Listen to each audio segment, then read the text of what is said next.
এটা আমাদের জন্য খুবই লজ্জাকর এবং অসম্মানের।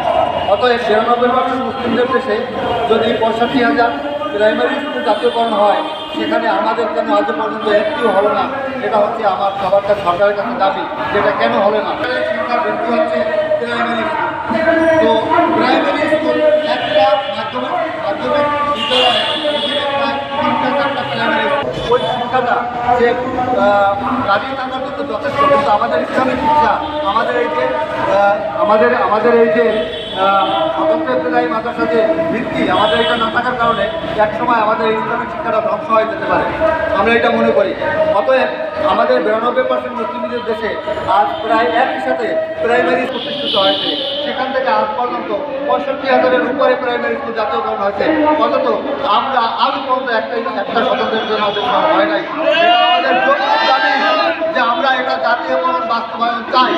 যেভাবে 1973 সালে শেখ মুজিব যেভাবে 36,000 প্রাইমারি স্কুল একযোগে জাতীয়করণ বাস্তবায়ন করেছে, আমরা সেইভাবে সহজ শর্তে আমরা 9,000 প্লাস স্বতন্ত্র ইবতেদায়ী মাদ্রাসা বর্তমানে রেজিস্ট্রেশনমুক্ত আমরা জাতীয়করণ বাস্তবায়ন চাই, সেটা অতি শীঘ্রই। এই জন্য আমরা 72 ঘন্টা টাইম বেঁধে দিলাম। এর ভিতরে যদি তারা জাতীয়করণ বাস্তবায়ন না করে, তাহলে আমরা কঠিন থেকে কঠিনতর আন্দোলনের দিকে যেতে বাধ্য হব। এবং সবচেয়ে বড় কথা হচ্ছে, এই এত বছর পরে 2018 সালে 4312টা মাদ্রাসা, এমনকি দীপুমণি শিক্ষামন্ত্রী সে সই করেছিল এবং সেখানে হাসিনা সেটাকে সাথে অনুমোদনও দিয়েছিল। তারপরে সেগুলো বিভিন্ন তালবাহানা করে দেয়নি।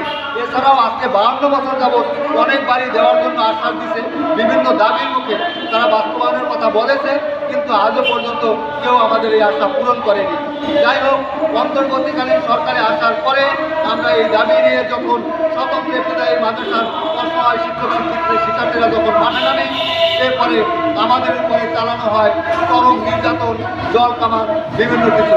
আমরা নির্যাতন নিপীড়ন সহ্য করেও আমাদের জাতীয়করণ বাস্তবায়নের দাবিতে, আমাদের অস্তিত্ব টিকিয়ে রাখার লড়াইয়ে আমরা 10 দিন পর্যন্ত অপেক্ষা করার পরে তারপরে শিক্ষামন্ত্রী, শিক্ষা সচিব, যুগ্ম সচিব মাকসুদুল হক তিনি সবার সামনে এসে ঘোষণা দিয়েছেন যে আপনাদের যতগুলো দাবি আছে 6 দফা দাবি আমরা পূরণ করে মেনে নিলাম এবং আপনাদের মাদ্রাসা জাতীয়করণ বাস্তবায়ন হবে।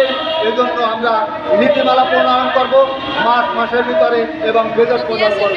কিন্তু সেই জানুয়ারি মাসের 28 তারিখ ঘোষণা দেওয়ার পরে মার্চ মাস চলে গেছে, কিন্তু আজও পর্যন্ত কোনো নীতিমালা প্রণয়ন, কোনো গেজেট প্রকাশ, কোনো ধরনের কোনো কার্যক্রম আমরা সামনে দেখতে পাচ্ছি না।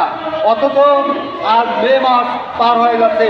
আমি মনে করি সামনে বাজেট হয়ে যাওয়ার পর আবার সেই আগের মতো আমরা ধোঁকা খাবো, আবার সেই অন্ধকারে চলে যাব, আমাদেরকে এই নিরাশার জোয়ারে ভাসিয়ে দেবে সরকার। আমরা এটা চাই না। আমরা আমাদের জীবন মরণের লড়াইয়ে নামবো প্রয়োজনে, কিন্তু সরকার যে ঘোষণা দিয়েছে, শিক্ষা যুগ্ম সচিব যে ঘোষণা করেছেন, সেই বাস্তবায়ন শীঘ্রই মে মাসের মধ্যে বাস্তবায়ন করতে হবে, নীতিমালা প্রণয়ন করতে হবে, নির্দিষ্ট তারিখ দিয়ে তারপর একটা রোড ম্যাপ দিতে হবে কতদিনের মধ্যে এই রেজিস্ট্রেশনকৃত 9,000 প্লাস স্বতন্ত্র ইবতেদায়ী মাদ্রাসা তারা জাতীয়করণ বাস্তবায়ন করবেন। আর যদি তারা এই আমাদের দাবি না মানেন, আমরা প্রয়োজনে রাস্তায় মৃত্যুবরণ করব, কিন্তু আমরা আমাদের দাবি বাস্তবায়ন ছাড়া ঘরে ফিরে যাব না। সব থেকে সবরা কারো কথায় কান দিবেন না। আমাদের বিভিন্ন কমিটি রয়েছে, কমিটিরা 1টা থেকে 13টা হয়েছে, কিন্তু আজও পর্যন্ত একটা মাদ্রাসা জাতীয়করণ এমনকি এমপিওভুক্ত করতে পারিনি। অথচ এই কমিটিতে যারা রয়েছেন তাদের সদিচ্ছার ভিতরে আমরা অভাব দেখতে পাচ্ছি, তাদের উপরে আমরা বিশ্বাস হারিয়ে ফেলেছি।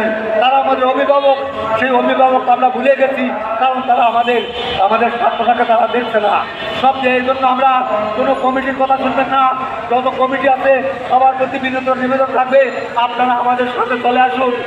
আপনারা আমাদের অভিভাবক, আমাদের একই দাবি জাতীয়করণ বাস্তবায়ন চাই।